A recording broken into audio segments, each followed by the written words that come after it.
தீராத வியாதியோட 10 பேரு கஷ்டப்பட்டு இயேசு சாமிய பார்க்கணுன்னு தூரத்துல காத்திருக்க.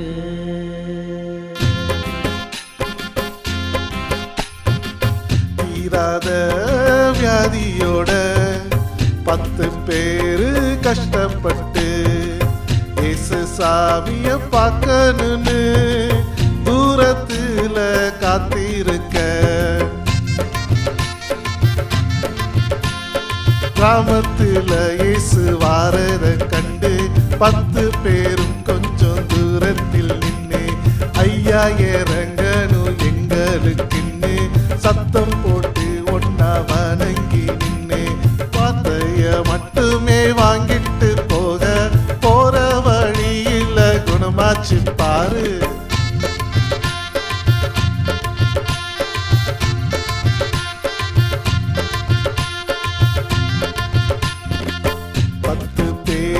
குணமானாலும் ஒருத்த மட்டும் திரும்ப வந்தா இயேசு சாமியின் பாதத்துல பணிஞ்சு விழுந்து நன்றி சொன்னா.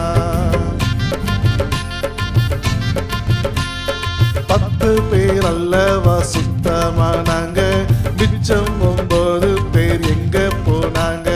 அந்நியன் ஆனாலும் ஒருத்தனே வந்தா விசுவாசம் ரட்சிக்க ஆசி வாங்குனா. நம்மாலு மட்டும்தான் நன்றி மறந்தா காரியம் ஆனதும் காணாம போனா.